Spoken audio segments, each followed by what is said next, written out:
5 minutes अपने लिए में आप सभी का हार्दिक अभिनंदन है। जैसे कि मैंने पहले भी अपने एक वीडियो में कहा था कि 5 मिनट्स अपने लिए का अर्थ ये नहीं है कि ये वीडियो 5 मिनट का होगा। वस्तुतः तो हमारा मानना ये है कि हम 5 मिनट अपने बारे में सोचें। एक अपने लिए सोच लें 5 मिनट्स कि हम क्या गलतियाँ करते हैं जिसके कारण हमें बीमारियाँ होती हैं। कुछ तो ऐसी बीमारियाँ होती हैं जिसमें हमारी गलतियाँ नहीं होती हैं, लेकिन कुछ सारी बीमारियाँ ऐसी होती हैं जो हमारी गलतियों के कारण होती हैं। तो 5 मिनट्स अपने लिए हम ये सोच लें कि स्वस्थ रहने के लिए हम क्या करते हैं? हम कितने प्रयास करते हैं स्वस्थ रहने के लिए? तो ये 5 मिनट्स अपने लिए इसलिए इन वीडियोज़ का नाम रखा गया है। हमारे चैनल का नाम है। तो आप प्लीज़ हमारे चैनल को सब्सक्राइब कीजिए, कमेंट्स कीजिए, लाइक कीजिए, क्योंकि आप जब सब्सक्राइब करते हैं, कमेंट्स करते हैं, लाइक करते हैं, तो इस उम्र में भी एक जज़्बा पैदा होता है कि कुछ ना कुछ करते रहें, एक्टिव रहें और उस तरह से एक्टिव रहें जिसमें सिर्फ़ ये ना हो कि मैं क्या हूँ या मुझे क्या मिल रहा है। इसलिए एक्टिव रहें कि हम लोगों को क्या दे पा रहे हैं। क्योंकि हम लोगों की मेरे जैसी उम्र के लोगों को तो यही सोचना होता है कि मैं अब देने की उम्र है, तो हम क्या दे सकते हैं। तो आप प्लीज़ हमारे चैनल को सब्सक्राइब कीजिए। वैसे तो देखिए हमें बहुत सारी बीमारियाँ होती रहती हैं। स्किन की बहुत सारी बीमारियाँ होती हैं जिसमें एलर्जिक डिसऑर्डर होता है, बैक्टीरियल ऑरिजिन से भी होती है, वायरल से भी होती है और फंगस से भी होती है। लेकिन जो उमस का सीज़न आता है, बरसात का सीज़न आता है, तब फंगल की बीमारियाँ बहुत ज़्यादा हमें तंग करना शुरू कर देती हैं। तो ऐसे में कि ये फंगल की बीमारियाँ तंग क्यों करती हैं, उमस के सीज़न में हम क्या गलतियाँ करते हैं, क्या बचाव नहीं करते हैं जिसके कारण बहुत ज़्यादा हो जाती है, किस-किस एरिये में सबसे ज़्यादा हो सकती हैं, इसके बारे में हम जानकारी लेने के लिए आज चलेंगे जाने-माने चर्म रोग विशेषज्ञ, आप कॉस्मेटोलॉजिस्ट भी हैं, डर्मेटोलॉजिस्ट भी हैं, डॉक्टर रोहित जिंदल जी। उनसे जानेंगे कि ये क्यों होती है और क्या सावधानियाँ हम बरतें, क्योंकि बरसात का सीज़न आता है, जब उमस आती है, तब बहुत सारी जगह पे शरीर की ऐसी जगह होती हैं, एरिया होते हैं, जहाँ पर फंगल प्रॉब्लम बहुत ज़्यादा हमें तंग करना शुरू कर देती है। तो लीजिए अब चलते हैं डॉक्टर रोहित जिंदल के पास। 5 मिनट्स अपने लिए में डॉक्टर रोहित जिंदल, आपका हार्दिक स्वागत है। और डॉक्टर रोहित, बड़ी उमस अब आगे-आगे बढ़ जाएगी, कुछ बरसात का सीज़न होगा, तो ऐसे उसमें स्किन की किस तरह की बीमारियाँ अक्सर देखने में आती हैं? पहले तो बहुत धन्यवाद आपका मेरे पास आना और मेरे बारे में बातचीत करना और मुझसे कुछ पूछना। जी। स्किन इन्फेक्शंस ऐसा नहीं है कि ह्यूमस के सीज़न में ही है। स्किन इन्फेक्शंस तो ऑल ओवर द सीजन्स चलती हैं, बट ह्यूमस में स्किन इन्फेक्शंस कंपैरेटिवली सर्दियों के सीज़न के मुकाबले में अलग हो जाती हैं। जैसे कि अगर हम बात करें कि फंगल इन्फेक्शन होता पूरा साल है, बट वो ह्यूमस के सीज़न में बढ़ जाता है, बढ़ जाता है, अच्छा। ज़्यादा बढ़ जाता है। जी, जी। ट्रीटमेंट को जल्दी रिस्पॉन्ड नहीं कर पाता क्योंकि पेशेंट उतनी सावधानियां बरत नहीं पाता जितनी उसे उसको बरतनी चाहिए। जी, और और फंगल इन्फेक्शन भी के लिए भी कुछ स्पेसिफिक स्पेसेस बॉडी में ऐसी जगह होती है कि जहाँ ज़्यादा होता है, या जैसे फेस पे उतना नहीं होता है, या जहाँ-जहाँ ह्यूमिडिटी का असर ज़्यादा आता है, वहाँ पे ज़्यादा होता है, कुछ ऐसा? बिल्कुल सही कह रहे हो सर। जैसे कि हमारे पैरों में जनरली जो लोग ऑफिस गोइंग वर्कर्स होते हैं, जहाँ जिन्होंने शूज़ बहुत टाइम तक पहन के रखने होते हैं, एथलीट्स होते हैं जिन्होंने बहुत शूज़ लंबा टाइम पहन के रखने होते हैं, तो उनके अंदर फंगल इन्फेक्शन पैरों में होना बहुत कॉमन है ह्यूमिड सीजन के अंदर। ओके।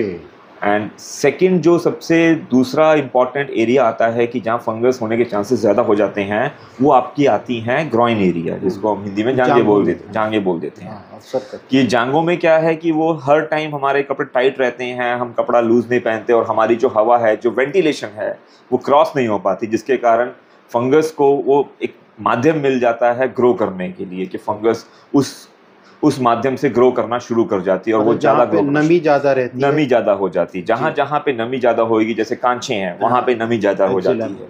जनरली फेस पे कम होती है और बालों में भी बहुत होने लग जाती है। बच्चों में के अंदर बालों के अंदर फंगल इन्फेक्शन कॉमन हो जाती है ड्यूरिंग द मॉनसून वेदर।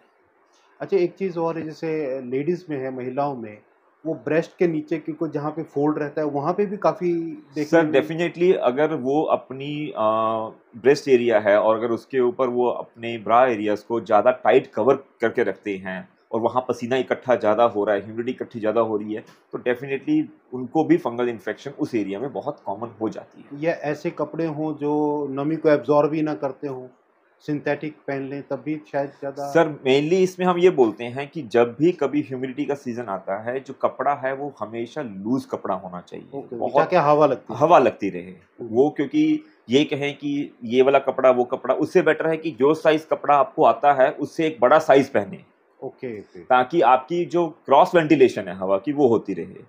और आजकल जैसे स्पोर्ट्स के कपड़े आते हैं, जैसे स्पोर्ट्स की सॉक्स आती हैं, या स्पोर्ट्स की ब्रा आती हैं, या स्पोर्ट्स की शर्ट टी शर्ट्स आती हैं, वो पहने तो क्योंकि उसके अंदर वेंटिलेशन होती हैं। उसके अंदर छेद जिसको बोलते हैं, मोरियां जिसको बोलते हैं, जिसके कारण जो हमारी एयर है वेंटिलेशन हो पाती है। जनरली हम ये चाहते हैं कि जब भी कोई फंगस का मरीज, जब फंगस को बचाने के लिए कोई भी चीज करनी है, सबसे पहले उसको हवा में रहना है। उसकी मॉइस्टनेस जो है वो हवा से ही खत्म होगी। मतलब वो नमी वहाँ पे हमें नहीं रहने देनी है, उसके लिए कोई भी साधन इस्तेमाल करना है। और सबसे बड़ा है कि लूज कपड़े पहने, ताकि और स्पोर्ट्स वाले पहन तो ज़्यादा अच्छा है और वो लूज हो, एक नंबर बड़ा ले लो ताकि आपकी हवा क्रॉस होती रहे। अक्सर ये देखा जाता है लोगों के अंदर आदत होती है बड़ी टाइट से कपड़े पहन ले, हर चीज को टाइट पहनने की कोशिश करते हैं। डॉक्टर साहब कई जगह तो मैंने ये भी देखा है, कुछ लोग नाइट सूट जो पहनते हैं वो भी बड़े टाइट पहनते हैं। नाइट सूट का मतलब यही होता है कि इट शुड बी कंफर्टेबल। वो कंफर्ट कैसे आएगा अगर वो टाइट पहन रखा है? बिल्कुल सही बात है। तो इट शुड बी लाइक, जब भी हम कभी भी कोई कपड़ा पहन रहे हैं और गर्मी बहुत ज्यादा है, हवा नहीं चल रही, तापमान आज 48 49 तक जा रहा है, उस तापमान के अंदर आप कपड़ा टाइट पहनोगे और पसीना आएगा तो वो फंगस का कारण बनेगा ही बनेगा। फंगस की प्रॉब्लम ज़्यादा होंगी। अक्सर ये देखा जाता है कि जांघों में, या मतलब थाई का रीजन है, ग्रोइन रीजन है, वहाँ पे लाल लाल गोल गोल निशान वाले, वो क्या बीमारी होती है? वो भी फंगस है? वो फंगस ही है बेसिकली। फंगस जो होती है उसको एक तरह से हम बोलते हैं दाद, हिंदी में दाद बोल देते हैं उसको, इंग्लिश में उसको फंगस बोल देते हैं। और जर्नली ये एक तरह से ऐसा लगता है जैसे फैलता है, एक पॉइंट शेप की तरह शुरू होता है और जिसकी किनारियां वो फैलती जाती हैं और वो अंदर से हमें साफ लगता जाता है। ओके। हम जैसे साइडों से बढ़ता जाता है, वैसे लगता है जैसे पानी का समुद्र फैल रहा है, वैसे फैल रहा है, बट वो अंदर से ऐसे लगेगा ये तो साफ हो रहा है, बल्कि वो साफ नहीं हो रहा, वो आपकी किनारियों से ही फैलता है। फंगस हमेशा किनारियों से फैलता है। और इसे एक बात और भी है कि बहुत सारे लोगों को ये लगता है कि ठीक हो जाते हैं, मेडिसिन ली, लगाने की भी ली। जैसे आपको मैंने एक बार एक पेशेंट को बोलते देखा था, सुना था कि आपने कहा कि जहाँ-जहाँ आपको वो दिखाई देता है उससे बाहर भी आपको ऑइंटमेंट को अप्लाई करना है। जर्नली यही बोला जाता है सर कि जब भी कोई एंटी फंगल, पहली बात तो एंटी फंगल होनी चाहिए, उसके अंदर कोई स्टेरॉइड्स नहीं होने चाहिए। एब्सोल्युटली एंटी फंगल हो, सिर्फ anti fungal, plain anti fungal होनी चाहिए, उसके अंदर कोई कॉम्बिनेशन नहीं होना चाहिए स्टेरॉइड्स का। तो जो एंटी फंगल क्रीम है, एक रूल है फंगस को ठीक करने का, 1 सेंटीमीटर उस दायरे के बाहर और 1 सेंटीमीटर उस दायरे के अंदर जरूर लगाना है। ओके। ताकि उसका जो बढ़ोतरी है, जो उसके फैलने का सिस्टम है, उसको हम रोक सकें। वो जैसे आपने अभी कहा कि कई बार अंदर से ही दिखाई देता है कि वो ठीक हो गया, लेकिन बाहर हम लगाते नहीं, वो बाहर की तरफ फैलता है और फिर कुछ दिनों के बाद दोबारा हो जाता, तो हम फिर स्किन स्पेशलिस्ट को कहते हैं कि पता नहीं कैसी दवाई दी, ठीक हो गया, दोबारा से फिर हो गया। और दोबारा होने में कारण फिर एक वही रहता है, एक तो मेडिसिन की एप्लीकेशन ठीक नहीं, और फिर क्या होता है कि आपने कहा कि आपको 1 महीना दवाई खानी है, मैं 15 दिन में ठीक हो गया, तो फिर मैं 16वें दिन दवाई लेता ही नहीं लेता। और एक बार हमें ऊपर से लगता है कि हम फंगस, एक और बात, फंगस ऐसा नहीं है कि वो ऊपर भी है, फंगस जो है वो स्किन के डीप में भी है। जब हम ट्यूब लगा रहे हैं, हमें लग रहा है कि हमारी फंगस ठीक हो गई, हम ट्यूब लगाना छोड़ देते हैं, हम दवाई खाना बंद कर देते हैं, वो फिर 15-20 दिन के बाद फिर फंगस बाहर आ जाती है, फिर ग्रो कर जाती है। फिर सोचते हो कि यार ये तो डॉक्टर ने जो दवाई दी है, जो उसने मेडिसिन दी है, ये डॉक्टर ने अच्छी नहीं दी। जो कि फंगस की मेडिसिन हैं, वो जब तक जो स्किन स्पेशलिस्ट जिससे भी आप ट्रीटमेंट ले रहे हैं, जब तक वो बंद ना करे, उसे बंद नहीं करना चाहिए। बिल्कुल, क्योंकि फंगस का एक साइकिल है, स्किन का एक साइकिल है, उसे पूरा करना है ताकि फंगस उस जगह पे जल्दी जल्दी रिपीट ना हो। रिपीट हो सकती है, आपकी ह्यूमिडिटी के कारण रिपीट हो सकती है, आपका फंगल का जो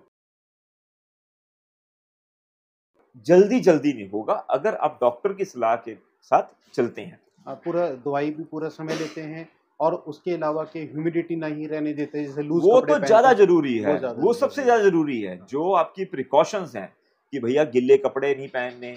अब क्या करते हैं लोग, जर्नली क्या होता है, अब ये सीजन में 48 टेम्परेचर है तो लोग जनरली वाटर पार्क चले जाते हैं। अब वाटर पार्क जा रहे हैं, वाटर पार्क जाते हैं, उसी में जैसे कपड़े उतारे और अपने अंडरगारमेंट्स के अंदर चेंज किए और वो कूद गए उसके अंदर। कूदने के बाद वो रादर देन उसको सुखाने की बजाय उसी के ऊपर कपड़े डाल देते हैं कि इतनी गर्मी पड़ रही है, सूख जाएंगे।